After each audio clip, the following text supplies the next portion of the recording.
Salut la famille, nous sommes heureux de nous retrouver encore une fois de plus devant vous et nous disons merci, merci d'être toujours là présent, surtout à travers l'espace des commentaires. Et comme j'ai toujours l'habitude de vous le dire, cet espace est bien réservé pour toi. Donc si tu as quelque chose que tu voulais partager avec nous, avec les gens qui nous suivent sur Albert Premier, en tout cas, utilise cet espace. Si c'est la première fois, si tu es un habitué mais tu n'as pas encore pris la décision de t'abonner, je pense qu'il est temps. C'est en bas dans les coins, tu cliques, tu t'abonnes, tu actives aussi la cloche des notifications. C'est gratuit, c'est cliquer tout simplement sur cette cloche et tu l'actives. Et puis, likez, partagez aussi nos vidéos. Ça, je te les recommande. Il faut toujours penser à partager nos vidéos. C'est pour que d'autres personnes puissent nous découvrir à travers ton partage. C'est très, très important.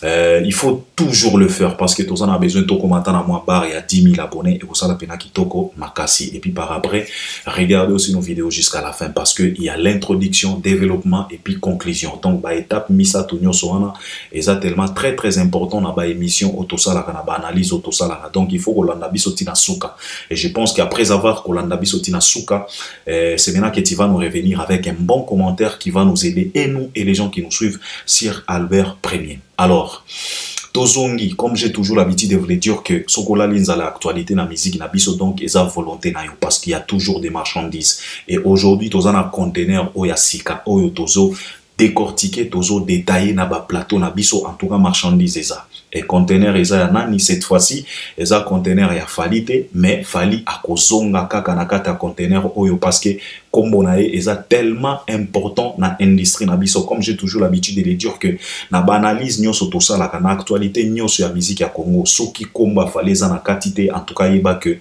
actualité wana ekopezete il faut kombo ya fali ezala parce que tout tourne tout autour ya artiste oyo komona concert eza artiste kingani mais concurrence ou bien comparaison kaka na fali okomona événement eza artiste kingani mais okomona comparaison kaka na fali okomona événement eza artiste kingani mais okomona bao s'attacher kaka bao sala kaka comparaison na oyo ya fali. Donc bino moko bo comprena que fali aza tellement important on a loba dès le départ que fali akoma déjà centre d'intérêt ya musique na biso. Je pense que mutu nyonso ya za na miso ya za normal azo mona lelo événement artiste mosusu mais comparaison kaka na fali concert ya mutu mosusu mais comparaison kaka na fali grand événement ya mutu mosusu mais comparaison kaka na fali ezala ba journaliste ezala ba chroniqueur ezala ba tu nyonso kaka fali soka poster likambo azo viser kaka fali soka publier loko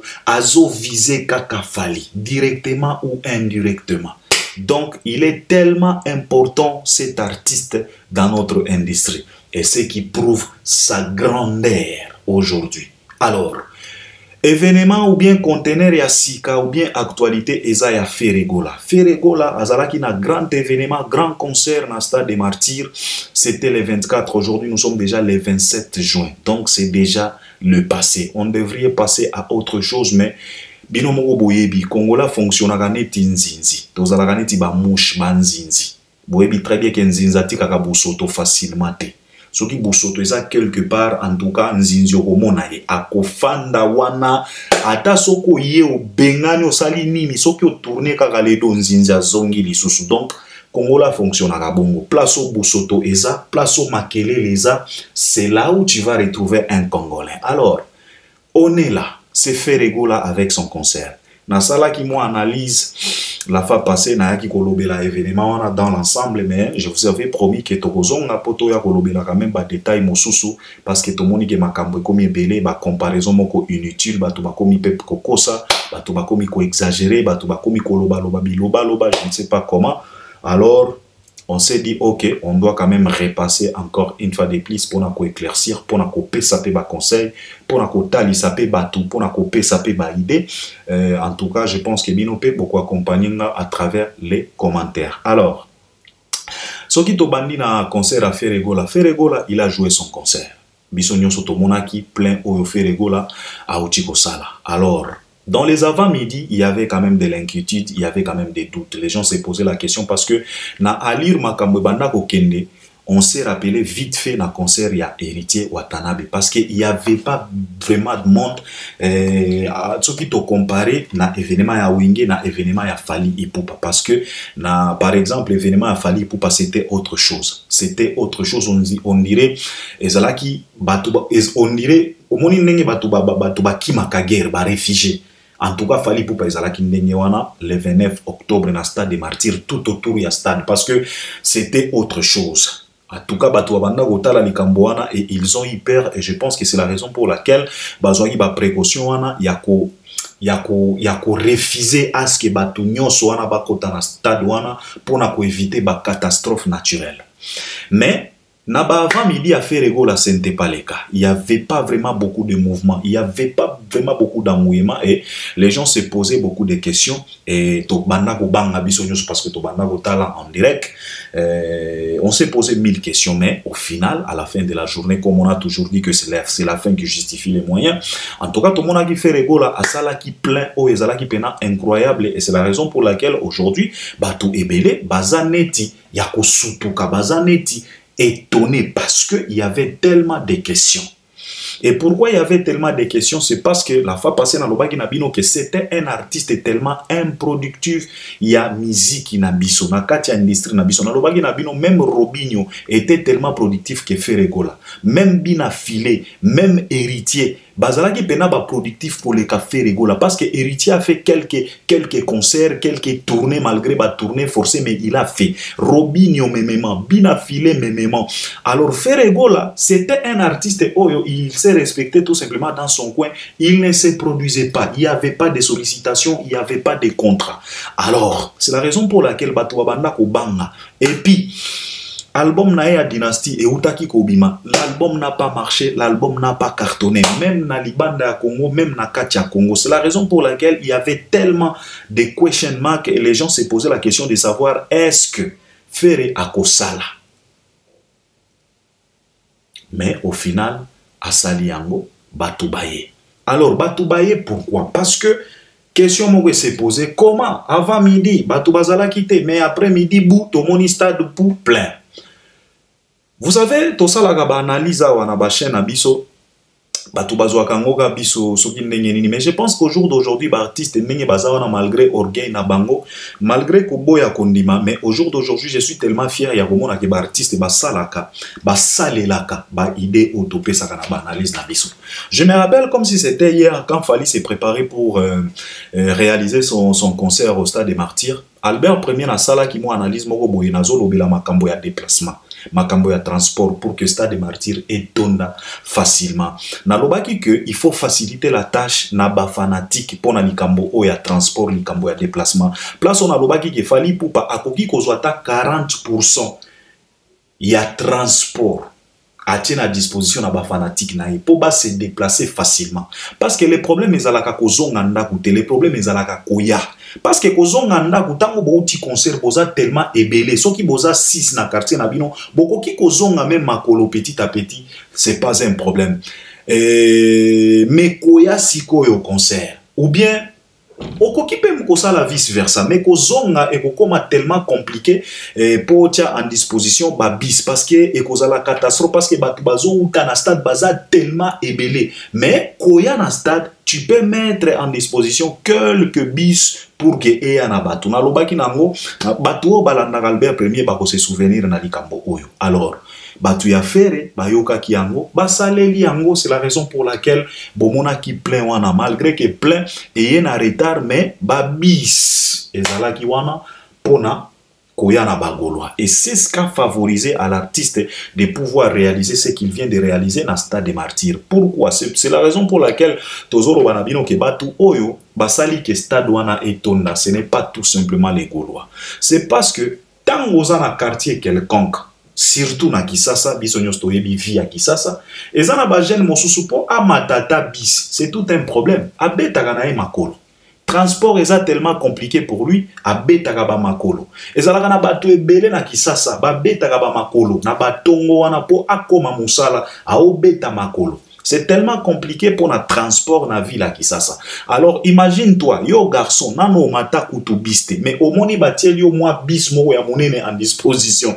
Ezawana pour na komemayo pour okende stade. En tout cas, okobo ya te, okokende, parce que c'est gratuit. Okofutate c'est gratuit et puis ok koyoka musique. Alors, eza stratégie moko ya bien. Na lobaki yango, tango fala banda ko se préparer mais faire asaleli yango. Alors, bomoni résultat. Donc, coup de chapeau na likamboana parce que et faciliter la tâche. Na mutu oyo, azalaki na besoin te à se déplacer. Tango amoni transport gratuit.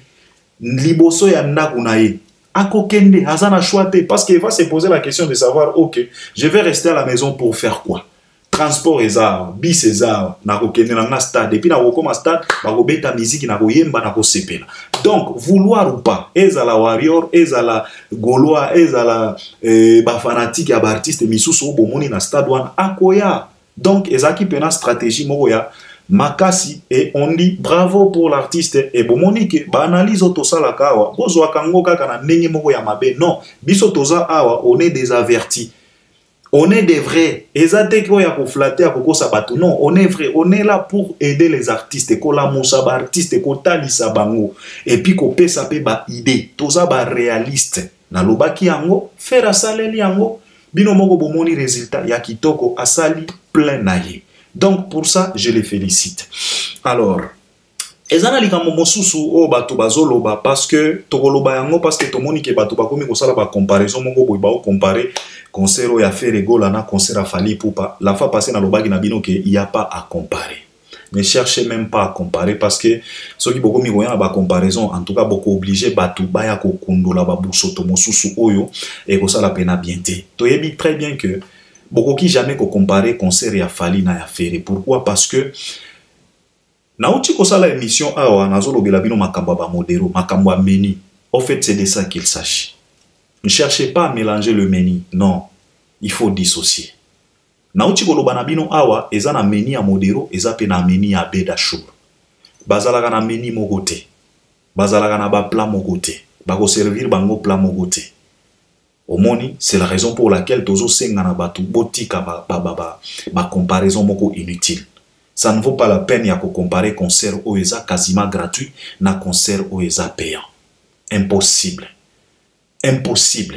C'est la raison pour laquelle Binomoko Bumonagi même bas sponsor, ils se sont retirés. Parce que ils ont vite compris que Awa, malgré foule, mais est loco exaté, intérêt exaté.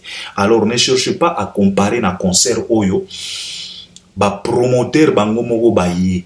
Parce que monaki awa makamboza, il y a du sérieux, il y a du professionnalisme, c'est du bankable. Donc, ceux qui t'ont payé 6 000, t'ont récupéré 2 000. Alors, ne cherche pas à comparer. Eza likambo ya meni, eza deux meni différents.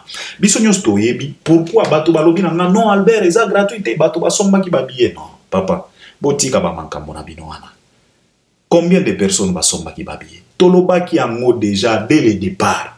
Yo soko lingi concert na yo écoute ça mbongo ko ki ko imprimer ba billet ya noir blanc papa black and white et puis imprimer en na papier duplicateur na villa ki ça vilo pena ezalaka expert ya falsification vraiment non il faut arrêter un peu avec ça toza na miso tolobaka na bino toujours toza na miso tokoma na monde avare le monde est au courant de tout est vérifiable miso izomona na lobaka na bino awa ça ne sert à rien ya kopelisa torche na 12h15 miso ezomona tomoni na miso ndenge même ba policier bazotekela batu babiye c'est quoi ça arrêtez un peu de koya kolinga toujours non il faut arrêter un peu avec ça tozo linga te to ya kokota na ba mozindo awa poto ya ko salir image ya stade affaire parce que biso nyos tozalaki na besoin ndeko oyo alamuka abeta alamuka azonga parce que Fer était tellement timide.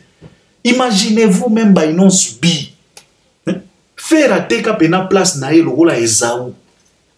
Likolo ya Madesu. Inonce bi a récupéra. Et comment ki a wafali inonce bi. Jusqu'à ce que batuneti ba Kofiolo Mide ba bana koloba keno na musique na biso inonce bi c'est lui le numéro 1. Il est comme le Michael Jackson.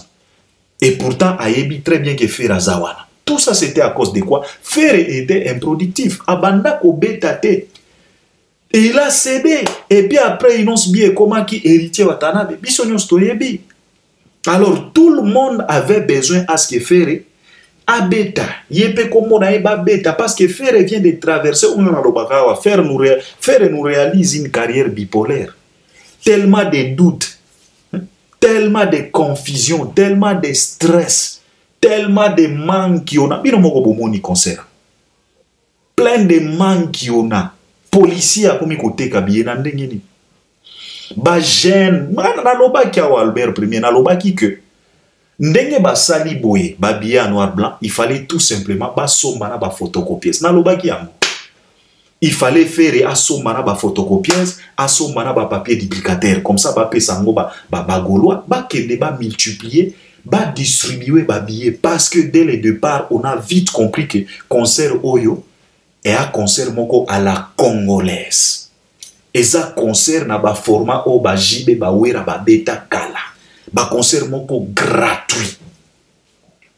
Comment est-ce que vous voulez comparer concert moko gratuit na concert o e kotise la fali mbongo jusqu'à ce que gouvernement ils ont attaqué Fali pour affouter ba taxe. Ya ba soki 90 000 $. Faire ba fouti si combien? Ils ont un aspect ebele oyo ezo permettre batu ou bien ezo interdire batu ko comparer des événements oyo. Fali après concert na ye, bisonyo stoyebi. Ils ont attaqué Fali pour affouter ba taxe de milliers de dollars. Ça veut dire quoi? Ça veut tout dire. Faire ba fouti si combien? Gouvernement ezo senga faire combien? Et pourtant, chez Ferre, c'est le contraire. Au lieu gouvernement et à Osenga Ferre Mbongo, Ferre Ndazo Yemba Meide et pas gouvernement pour Bayokela et Mawa. Cri d'alarme, cri de détresse. Mais Fali n'a pas chanté Meide dans le gouvernement. Il n'a rien chanté, n'a pas chanté Meide à qui que ce soit. Il était sûr de lui. Les sponsors sont venus. Donc, arrêtez un peu. Alors, Ferre Gola, il a triché. On ne va pas tricherie. Au monde na Congo, balobaka o Fali poupa tricher, Fali poupa boye. Makambona ya lokuta pour impressionner batu. Alors, concert ya Ferregola et écoutez biso encore une fois de plus, qui est celui qui fait la musique pour impressionner? Ça, c'est que Ferre vient de réaliser, c'est ce qu'on appelle faire quelque chose pour impressionner. Donc, tu acceptes tout le risque. Tu acceptes le perte, tu acceptes de ne pas gagner et loco, donc tu acceptes de salir même ton image, ta réputation, tout simplement pour impressionner Batu. C'est ce que Ferre vient de faire. Mais Bolobaka Awa, oh Fali, yende artiste a impressionné Batu, non. Fali n'impressionne personne. Fali n'impressionne personne. Ferre andimi pena concert na ezala gratuit pour impressionner les Congolais.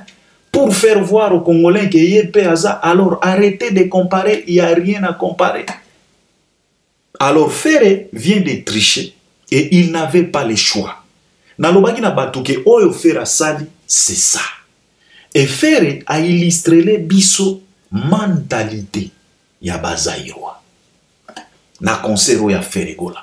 Sokoza mutu ya mayele yomoko ko comprendre que Ferre, il nous a illustré que il est vraiment un artiste local. O babenga pena loko. Omoni sanga balende pena. C'est ce que Ferre vient de nous montrer. Il vient de nous illustrer. Donc Ferre la kisi biso pena mentalité ya bazairwa. Zairwa alingaka toujours eloko nyonso na gratuité. Eloko nyonso na facilité. Soki komi makambo ko futa, soki komi makambo ko vérifier, soki komi makambo ya boye ba difficulté ebele, en tout cas Zairwa ko kakate. Et c'est la raison pour laquelle même lui-même Ferre na conférence de presse, il était en train de pleurnicher qu'il y a beaucoup de documents à fournir. Boyebi très bien que Congolais a supportakate eloko babengaka document. Eloko babengaka régularité Congolais supportaka yango te. Kongola lingaka kaka bamankambu ya facilité. Yaya ozawapi, est-ce que nazaki na besoin na visa vraiment? Soki na pesi au moins 50 na kozwa visa te, oh t'inquiète, en tout cas bakisa ta moins 20 comme à 70, en tout cas kozwa visa. C'est ça Congolais, Zairwa. Alors Ferre vient de nous illustrer mentalité ya bazaïrois, état d'esprit ya bazaïrois, zaïrois zalaka ndenge wana. Eloko nyonso na gratuité, ba risque. Et puis zaïrois tango asalaka makambo, amitunaka te conséquence ya lobi ekozala ndenge nini.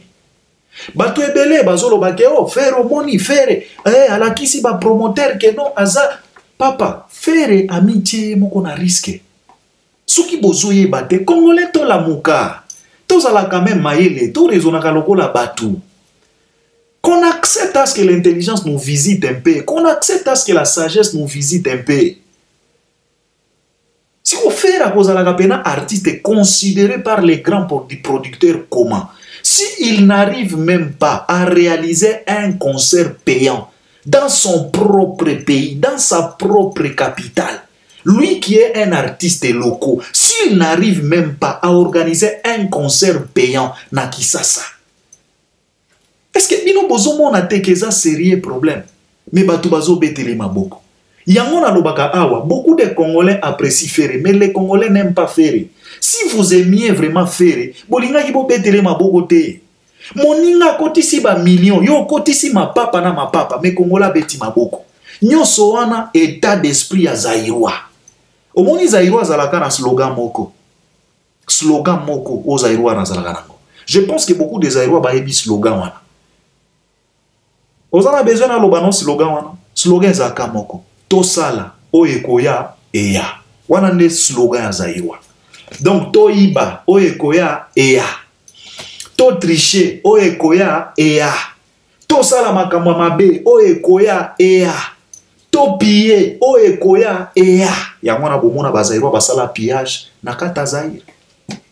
Sans pour autant se poser la question de savoir si koyo tozo piller ba dépôt ya ba maïs, tozo piller ba dépôt ya ba sucre, tozo piller ba dépôt nyonso to piller.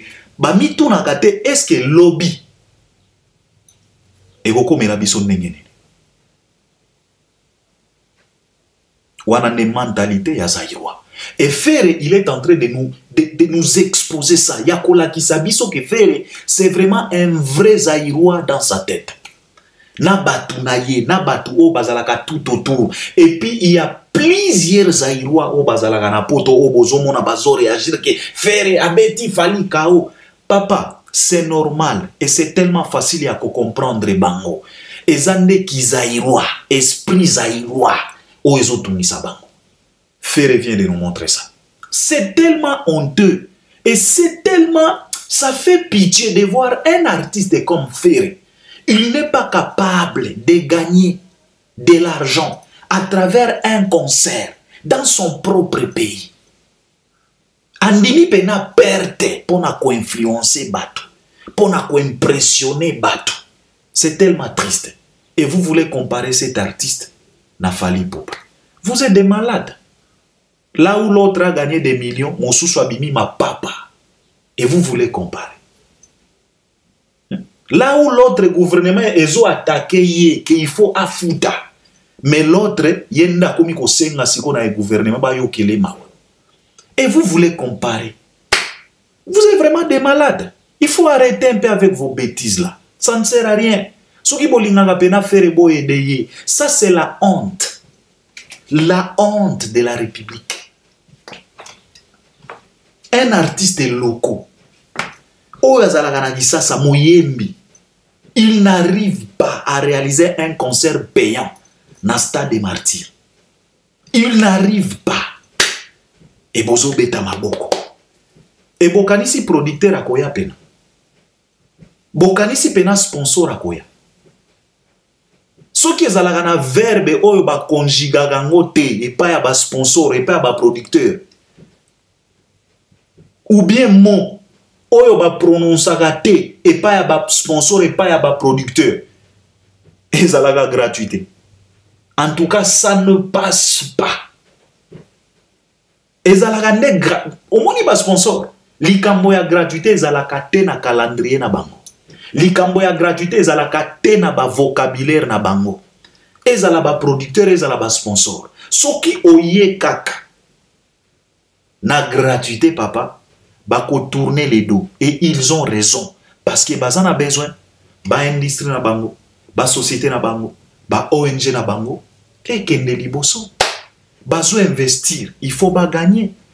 Alors bato nyonso bozo bete la fere maboko na aspect à concert oyo yango wana na lobaka nga Albert bosepelaka kaka na fere me bolingaka fere te. Soki bolingaki soki bobanda kolinga pena fere nde bosombi nde bolobi na fere oke obeti mais osali pena mabe. Au lieu d'aller pleurnicher chez la première dame Ozoyemba Meide et pas maman Denise Nyakero, tu pouvais être sérieux, tu pouvais gagner de l'argent pour ne plus pleurnicher encore une fois de plus à la télé. Mais bino bozawana, bozo betere maboko pour que le lendemain azonga li susupo aya ko pleurnicher. Et vous voulez comparer celui-ci avec Fally Ipupa. Vous êtes des malades. Vous êtes vraiment des malades. Alors Ferregora, il a triché. Na nombre bato bomoni, ce n'est que tricherie. Eza kaka mankiona, eza concert moko quasiment gratuit. Ba porte ezala ki pole. Toza na miso bandeko. Omoni toti kakutu ko discuter na mama kamboyo. Toza na miso to moni. Bato balobi ho. Et ce qui compte, eza volonté non. Ce n'est pas tout simplement ça. Bien sûr, volonté, ezo compter. Mais écoute, parfois okoki kofanda na ndako boye oza na eloko akosala te oza kutu na volonté akokende te mais balobi na yo ke omoni congolais alingaka gratuité congolais alingaka eloko eza gratuit et c'est la raison pour laquelle mendicité na kati ya République démocratique du Congo ekosilaka te yango wana bomonaka bato neti badeni lesi parce que à chaque fois moi je me pose cette question. Excusez prophète mais je dois donner quand même la réponse parce que tu n'es pas n'importe qui. Omoni Congolais linaka gratuité trop. Yangwana bomona ka batuneti ba Denis Lesi, il passe à la télé pour te faire comprendre que azana mbongo. Azana ba télévision internationale. Azana ba chaîne, azana ba ndako, azana biloko ebele, azana ba église, azana ba mituka. Mais c'est la même personne qui passe à la télé pour demander aux gens le lombo. Mais azolo banao ke nga pena nenge naza awa naza na télévision internationale naza na chaîne boy naza na église naza na bandaku naza na ba mapangu naza na ba lodge naza mais c'est la même personne qui passe à la télé pour pleurnicher azo senga ba pese ba sang ba pese c'est tellement honteux et c'est ça être congolais zaïrois gratuité. Alors, comme Zaïro a gratuité, yango wana ta soka zalaki na besoin ya kokende stade te po ayoki kaka batie bis moko ya gratuit akokende. Alors, Ferre vient de tricher dans le stade des martyrs. Et c'est tellement, pour moi vraiment, à la kisi pena niveau na ye. Tango balobaka awa Ferre aza pena local. En tout cas, botiela kama kelele batute. Aza pena local. Bino moko bomoni. Un artiste local.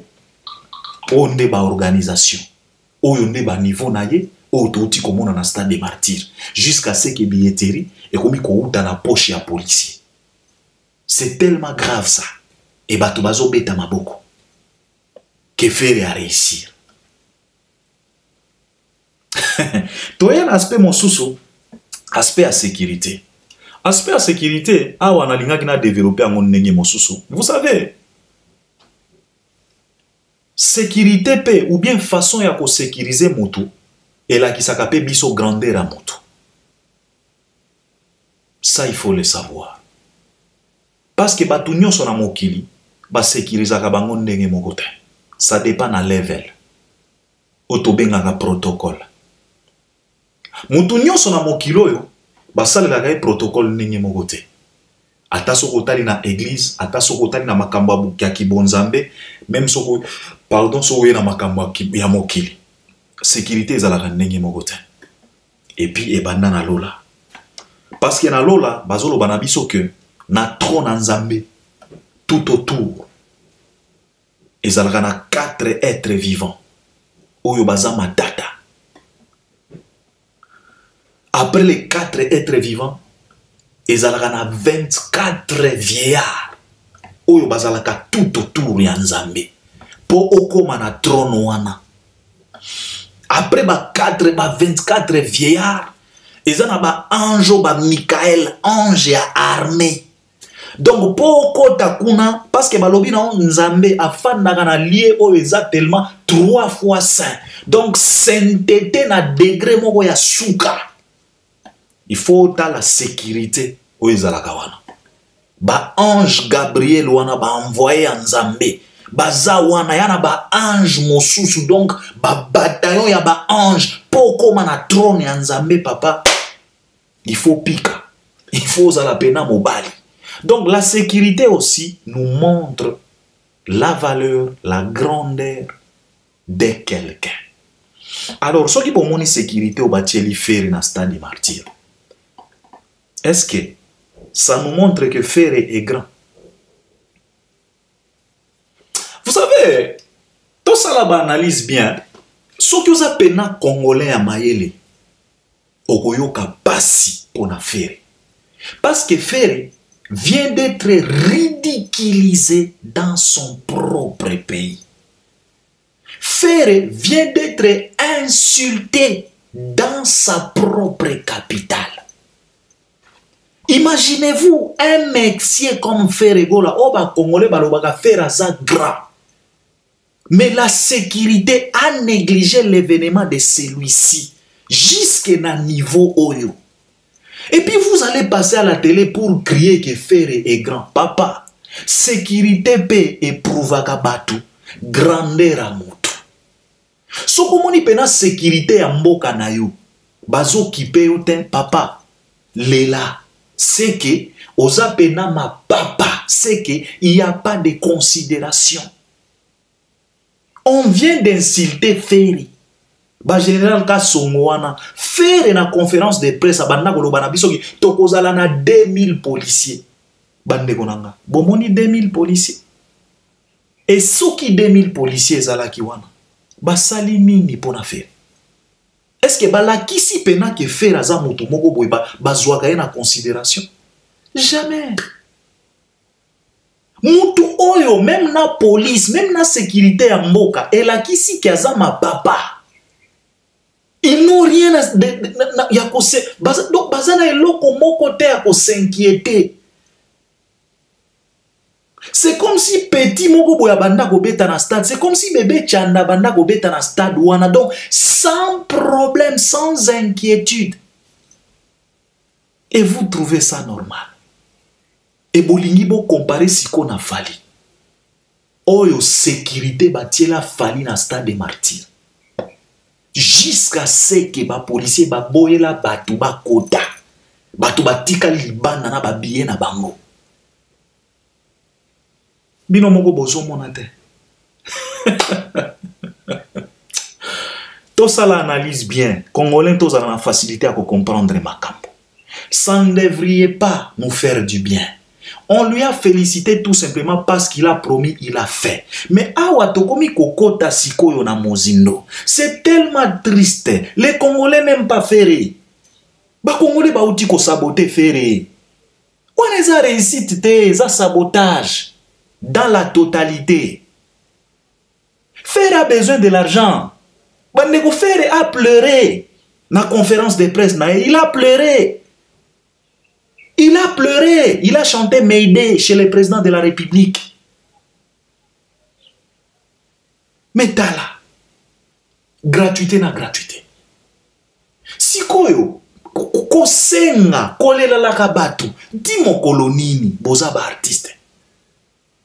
Yangwana tango boku faka, eko makashaka Congo, eko makao gouvernement. Et pourtant na bomoi, ezalaki mapeka epolette. O nga nazana bandako, o nga nazana boy. Botiki bana bakomi ko telengana. Ba occasion ya ngoyo po bo gagner ba mbongo. Mais bozo sacrifier ba occasion wana po na kaka kijalelo. Po na kaka ko impressionner bato. Po na kaka kizairwa.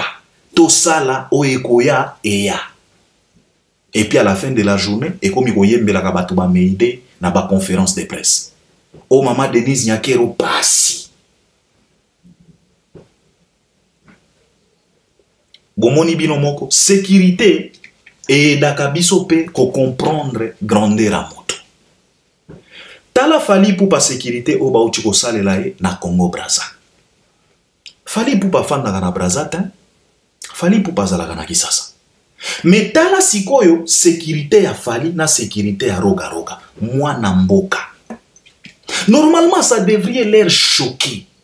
Il y a comme un étranger, il a été tellement sécurisé au point que ba fanatique na ye propre, ba lembani. Ba lobi que non, ça c'est trop. Il y a tellement trop de sécurité. Toko kite tozongi banda. Mais t'as la Roga Roga. Bomoni sécurité nini? Rien du tout.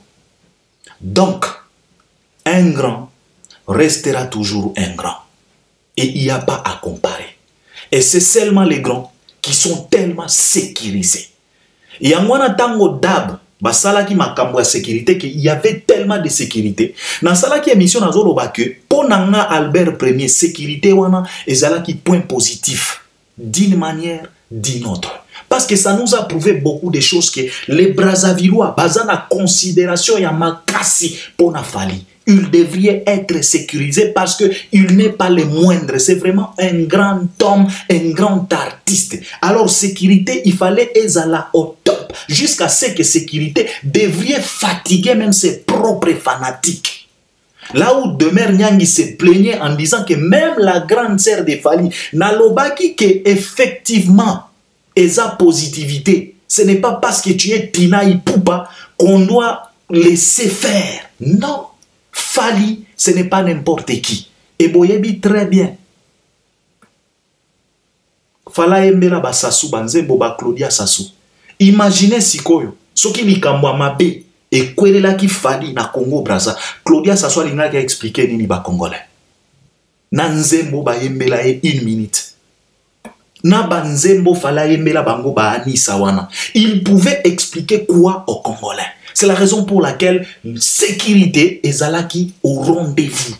Ça prouve la grandeur de quelqu'un. Tu ne dois pas être insulté dans ta... Papa, na yokeli Roga Roga mawa, na yokeli fere mawa. To ça la analyse bien, to fungo la misou. Qu'on invite quand même l'intelligence qui nous visite pour que to ça la yango. On ne devrait pas être fier de ce qu'on vient de voir chez Ferregola. Ferregola za mwana mboka. Et soki batu bakufa kiko. Na yoki ke mutu moko akufa kiko na concert à faire. C'est tellement triste.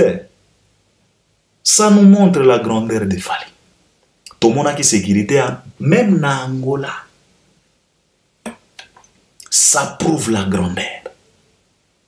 Sécurité pe eza élément oyo ezo la kisabiso que événement ya faire na événement ya Fally. Il n'y a rien à comparer. Il n'y a rien à comparer. Concert à faire, ezalaki sécurisé par Bakuluna. Un grand artiste comme Ferry. Il y a une conférence de presse à Zolo Bakeno, toza pe na ba petit na biso ba kolo stade. Vraiment. Vraiment. Un citoyen comme Ferry. Un artiste comme Ferry. Événement naïe, ezala sécurisé par ba petit ba kuluna, surnommé le Kolo Stade. Vous trouvez ça normal? Et puis vous allez vous allez venir à la télé pour nous faire croire que Ferry est vraiment grand na Congo. O eza pena insulte public. Eza netozo finga mutu devant bato. Oyo bola kisi biso na concert à faire. Bon respecter Ferry. Et c'est tellement triste. On est là qui point mon souci à sécurité. Il n'y avait pas de sécurité. Ferry a été insulté. La police nationale. Oh, ils sont censés y protéger, mais il a été exposé. Gloire à Dieu. Makambo ya mabe ebele et salamité. Mais ba incident ezalaki. Batu ba bokani makolo. Ba yibi batu ba biloko. Ba téléphone. Misusu ba beta mikuna. Toyoki ke cadavre moko pe asakuna. Ça c'est insulter l'artiste. Mais bazairwa bazaya kosepela. Parce que slogan na bango ezalaka nini? Tosala oyekoya eya. Likambo mosusu eza wana eza likambo ya koyemba. Awa tokoti déjà na kati ya stade. Likambo ya koyemba. Bon, tikana lobelana nous likambo ya plein oyo pe ezo sala ba polémique ebele batu bazolo ba keno faire à sali plein koleka fali misusu basali débordement. Vous savez, en tout cas c'est tellement triste. Na ebité soki toko edaka ba artiste na biso mokolo nini. C'est tellement triste. Triste vraiment. Encore une fois de plus triste. Vous savez, dire la vérité à Ferré, ce n'est pas haïr Ferré. C'est aimer Ferré et c'est aider Ferré. C'est la raison pour laquelle Albert Ier a wana flataka Ferré ata mokolo mokote. C'est la raison pour laquelle Albert Ier na lobaga awa soki bolingi Ferré sa la carrière na tranquillement, détache lui na ba polémique oyo boatachaka ye na fali. Soki bolingi Ferré a sa la carrière na tranquillement, comme lui-même avait dit que comme un messier qui se respecte dans son coin. En tout cas, bolongola na katia ba rivalité oyo bochaka ye na fali. Ça lui complique la tâche. Et ça lui compliquerait la tâche jusqu'à la fin de sa carrière. Faire azo kende na ba cinquantaine, na ba trentaine te. Au moni compte bancaire onzamba fungole la biso. O ezalaka tellement dangereux. Ezalaka compte bancaire ya âge. Et pour la gatin, parce que âge, ezongaka si matin, et kendaka kaka liboso. Donc compte bancaire ya âge, eza compte bancaire très dangereux. Faire azozonga simate, ao kende. Aozonga na ba trentaine te, ao kende na ba quarantaine. Alors il faut aider l'artiste pour parvenir kobima par la grande porte. Sinon, ce qui te continue boy, tozo aider te. Et te rendra tellement faire un mauvais service pendant plusieurs années.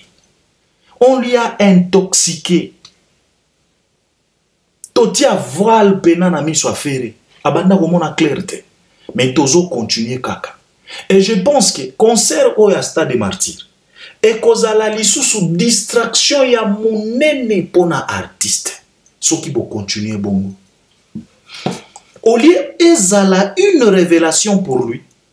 Et kobalukela ye et kokoma distraction ya mobimba.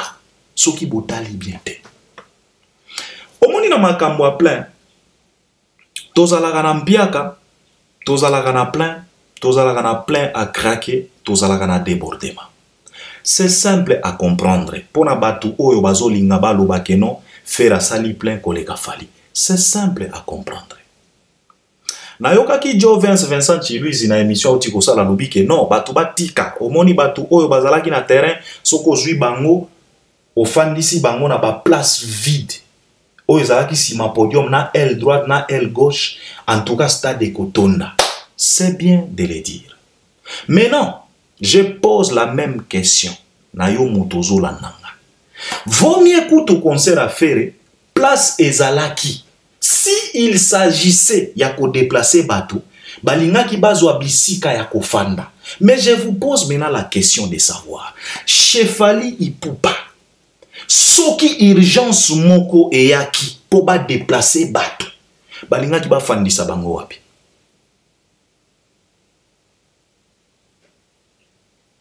C'est simple à comprendre. À moins que oza zoba, wapena tellement zairwa. Pour osanga ko comprendre. C'est simple. Il y a mpiaka, il y a plein à craquer, il y a débordement. Débordement, c'est quand molangi etoni, ozana bisika mosusu te oyo kotia mai. Wanande débordement. Plein à craquer, ezalaka voisin, il y a débordement. Donc plein à craquer, et betaka kokoko na porte à débordement. Et puis tozan a plein. Batoubaye batondi, mais espace eza. Ce que Ferré vient de faire, eza plein. Parce que soko zui bateau, effectivement, soko zui bateau au bazala qui na terrain, soko mamiki bango derrière podium na aile droite na aile gauche, en tout cas bakotonda tokoloba Ferré a beti plus de 80 000 personnes parce que zala qui na bateau miso so balinga ki batika la petite na gradin moi bateau.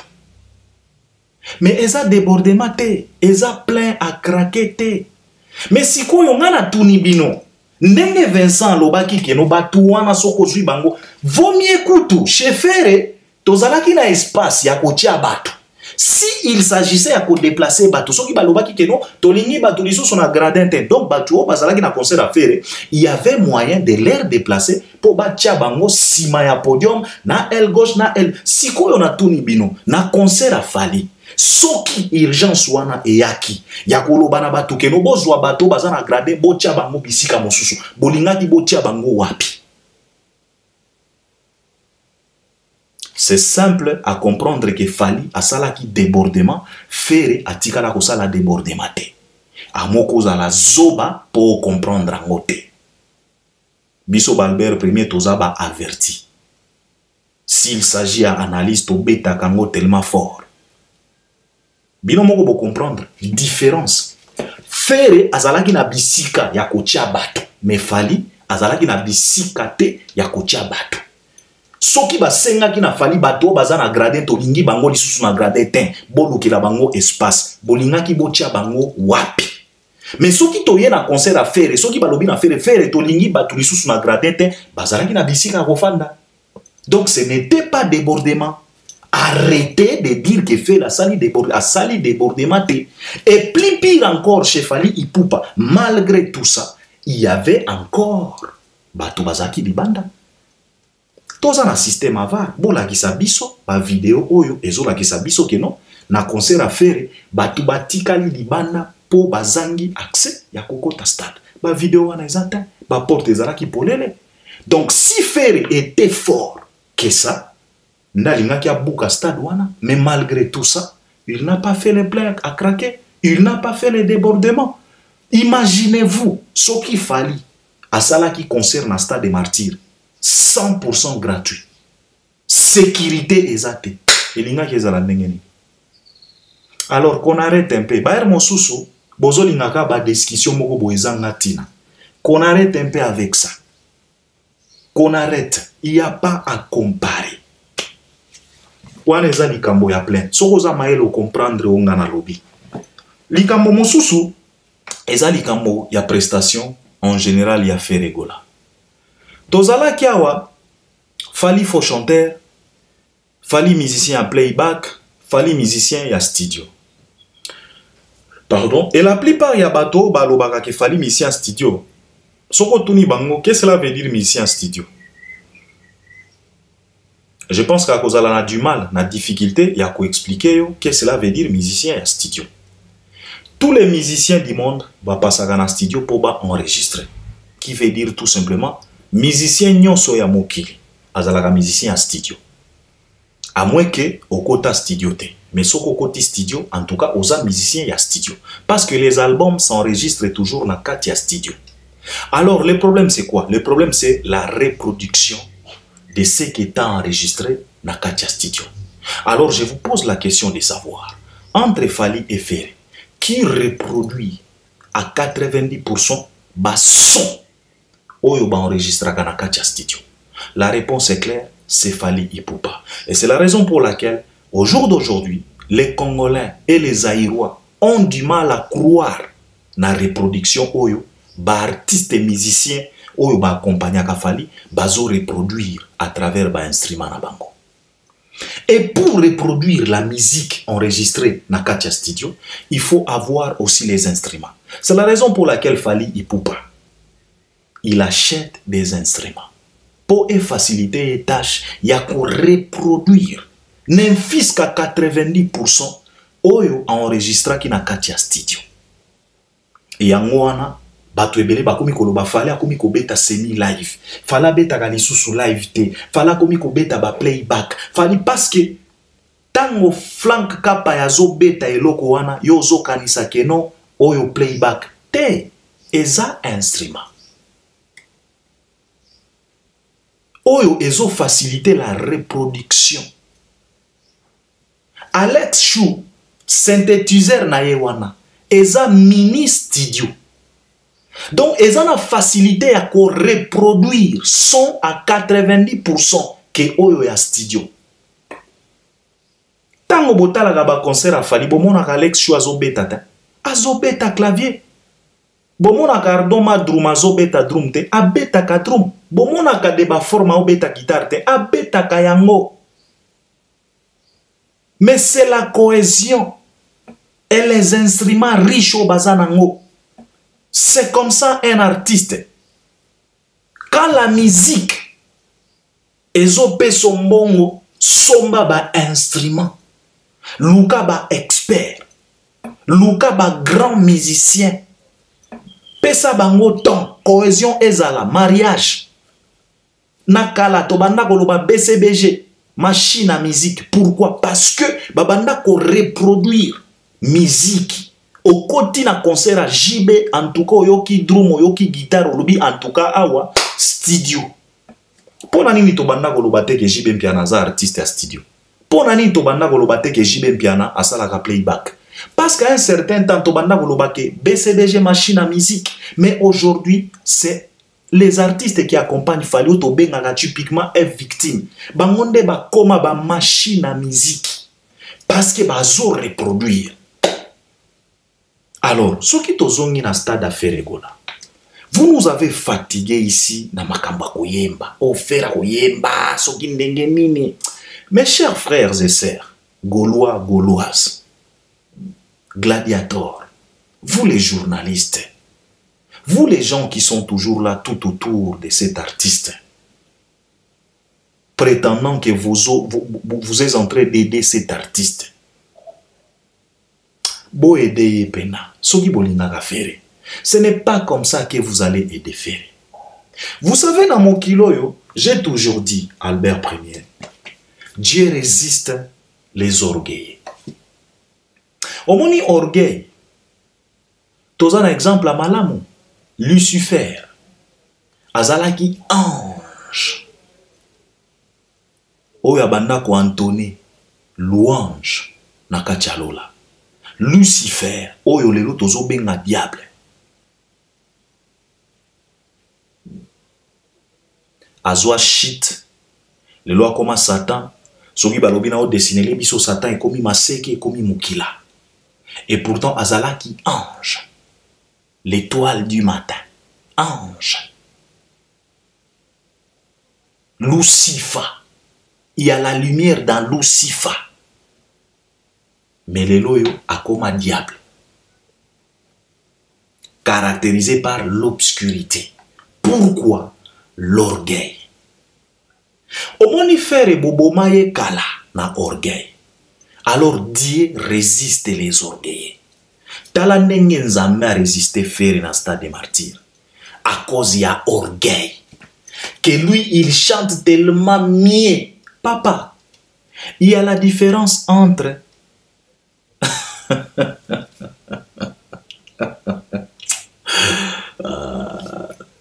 il y a la différence entre théorie et pratique. Tu peux être un grand chanteur na katia ba théorie kaka. Mais na katia pratique, tu n'es pas un grand. Toi tu komona ngona stade de martyr. Il avait l'occasion de nous montrer, de nous prouver qu'il est vraiment un grand. Mais Bisso Albert Ier, parce que Toza a averti, on doutait de ça bien avant. Ferre n'est pas si grand chanteur que ça. Au contraire, aujourd'hui, Ndetoye ko comprendre que entre Fally et Ferre, musicien à studio et affaires. Parce que Ferre, il est incapable de nous reproduire ce qu'il enregistre dans Katia studio. Et pourtant, Lelo fallait comme qu'on reproduire presque à 90%. Ndengeni no kolobana Fally kaza musicien studio. Un artiste à studio, c'est un artiste qui est incapable de reproduire ce qu'il a enregistré. Est-ce que Ferre nenga yembi carte rose, nenga yemba yango, nenga yembi royaume kunga, nenga yemba yango, nenga yembi soki ba regarde-moi na banzemo, nenga yemba yango, à peine toucheze. Nde Ferre pena, et tout ça c'est à cause de quoi? À cause de Kimani, parce que azana expérience petit momiwana. Soki boye bagate ayemba kala. ayemba même na Fali, ayemba même na Diamond, ezalaka na nzembo moko ya agriculture, bokende koluka na bosani nzembo wana. Ils étaient nombreux, je pense que même ba tout fait si Bibia bazalaki na kati ya nzembo wana pona agriculture, bokokuta Kimani, Fali pe ayemba, Diamond pe ayemba, aza petite moko ya kala, aza mutu ya lelo te, aza na expérience ya koyemba, ser na biso wana. A aidé Ferré, a tie Ferré à l'aise. Pourquoi? Parce que bango wana bazalaka na d'abord confiance en soi. Ferré a reproduire nini. Aujourd'hui, nous devons comprendre que Ferré a pena artiste ya studio.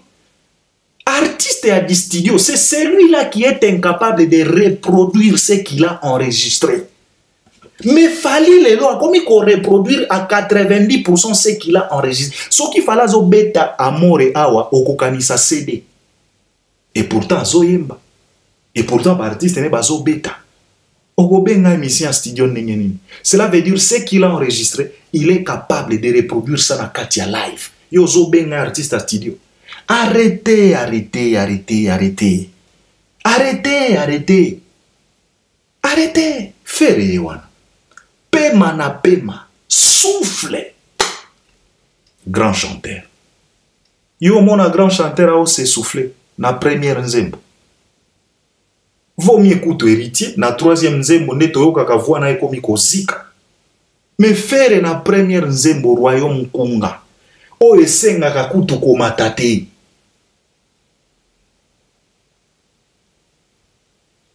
Esenga kakutu komatate. Fera yembi ba orgam na stade. Pema na pema. Mes grands chanteurs kaka. Tuba ser neti tuba Aisha Okoko.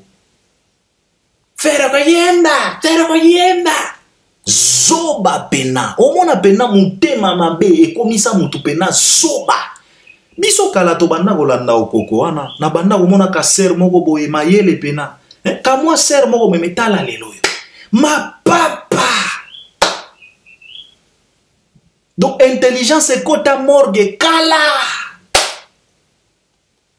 Et si tout kaka tango bazo réanimer. Donc ba comment na ba intelligence moko boya ko réanimer kaka. Asituki après quelques secondes biou. C'est triste. C'est triste. Faire yemba. Ayembi effectivement. Dieu résiste les orgueillés. Ça, il faut le savoir. Ezala na miziki, ezala na vie na yoyo ndekozo la nanga. Dieu résiste aux orgueillés. Alors pose-toi la question de savoir. Si l'Éternel Tout-Puissant se met à te résister, toi, tu vas t'en sortir. Bomoni na stade des martyrs. Fali a chanté mieux que Ferré. Héritier a chanté mieux que Ferré. Il est grand chanteur. Et c'est clair et c'est simple à comprendre parce que c'est le même grand chanteur. On lui a posé la question et pas à bas senzi ou acti dinet que pesa biso différence entre un grand chanteur et un bon chanteur. Bino moko boyoka qui réponse na ye. Yako samba ezate. Alors, pour ne pas traîner dans ça, na lingina chité na koloba boy parce que na osa la deuxième partie émission oyo parce que je dois m'adresser aussi aux fanatiques. En tout cas na osa la deuxième partie.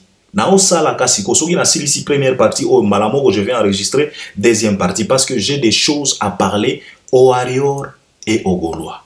C'est très très important parce que ndenge bokomi ko kende nango ce n'est pas intéressant. Il faut bomiye baka. Mutu na mutu il faut ayeba meni na ye. C'est très important. Alors, dans l'ensemble, Tokolo Bakaka félicitations parce qu'il a fait ce qu'il a promis. Malgré les désordres, malgré forme, malgré Nyonso Eleki, mais quand même il a fait. Là, on est en train de parler, il y a concert, il y a fait. Donc, il a fait et c'est déjà le passé. Donc, dans tout ça, Tokolo Bakaka félicitations à la Congolaise. Malgré tout ce que je viens d'éclaircir ici. Ba point nyonso oyo na touché. O ezola kisake, il n'y a rien à comparer avec Fali Ipupa. Ça n'a rien à voir. ezala likambo ya plein, ezala likambo ya sécurité, ezala likambo ya koteka billet. Parce que na concert a fali tomona ki batu, bazana ba billet me batikala libanda. Tomona ki VIP. Chefere tomoni VIP te, tomoni ka ba mama mapa, ba mama malewa. On a lobaki na bino awa, eza likambo ya meni. Eza likambo ya modero na abeda show. Bakoko kanaka jamais. Et il n'y a pas à comparer. Alors, dans l'ensemble, te féliciter, tout le monde peut ya wenge baye, malgré que batu balobi ke no a copier fali, c'est très important, ya ko copier. Na lobaka toujours na batu awa, la vie. Et ça, éternel apprentissage. On apprend tout souvent. To kopiaka kaka. Même na ba décoration bandako, to kopiaka. Okokende pa moninga na yo, otali nenga décorer ndako na yo lobi, ah, en tout cas kaboro yo, nga pena kosala kaboro yo. Tango kozonga epa na yo, yo posali. C'est comme ça la vie. Omona ka moninga no tango alataka, tango azoli ka batu azolo ba olati bien, yo po copier. Lobi kuna yo po beti, ba lobi obandi pe yo po komi ko yeba kola, c'est toujours comme ça la vie, c'est l'éternel apprentissage. Soni ezate, il y a pas la honte là-dedans. Donc il y a pas de rat, ce qui a copié c'est bien. Et si faire abanda ko copier boye, banda kala. Ne faire zana ici ka mosusu. Donc tout le monde a bande kona ya wenge bazala ki wana, c'est très très important. Baye ko accompagner, tout le monde a ki ajani, c'est le scrum, miel de son et boalotin, nani mosusu. Nani mosusu, bango wana bazala ki wana. Ça fait du bien et nous saluons aussi la présence de Kimani. En tout cas notre sœur, elle a presté, elle a chanté.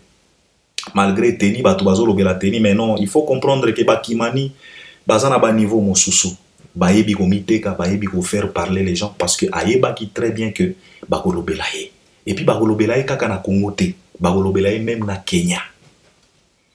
Parce que, au moni binobo, ba Congolais toye bagate, showbiz, Bakimani ba pena na maîtrise. Akoki kozala pena ba problème na Kenya, akoki kozala pena ba concurrence na Kenya.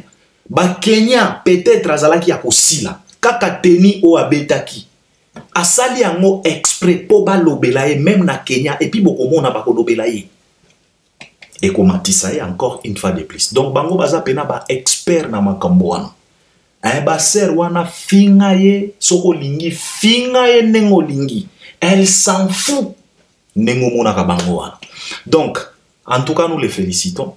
Et puis ma mosusu eza tombola o ya mutuka bino moko bomoni que ezaka ba désordre oyo balakaki batu yango te basali mwana ba pesi wana voiture to yebite soki concours ezalaki wapi. Et puis c'est tellement drôle, donc cela veut dire que dans la République omoni o na uti koloba na bino awa faire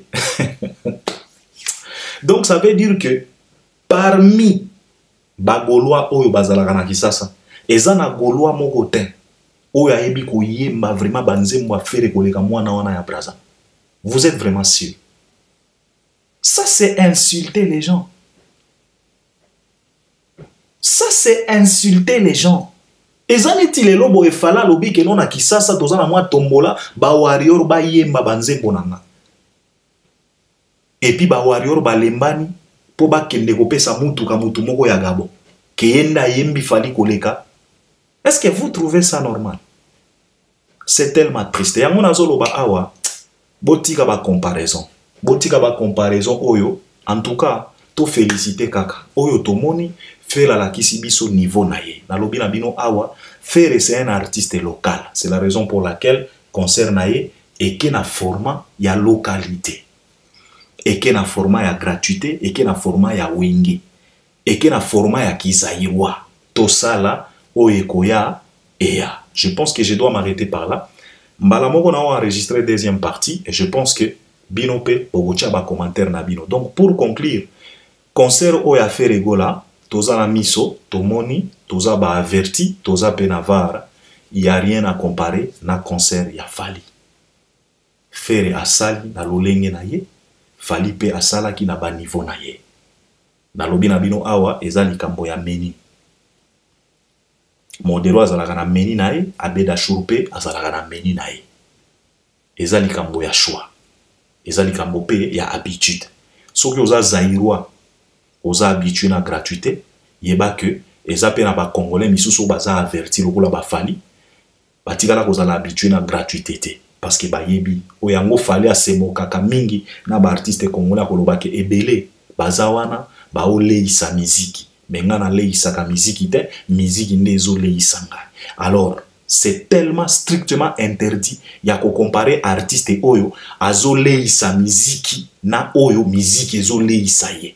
Moko na kati na bango ayemba loba na biso que il y a la différence entre rêver sa vie et vivre ses rêves. Alors il faut pas comparer Batoumi Balewana. Donc je m'arrête par là. On est ensemble. À la prochaine. Merci beaucoup.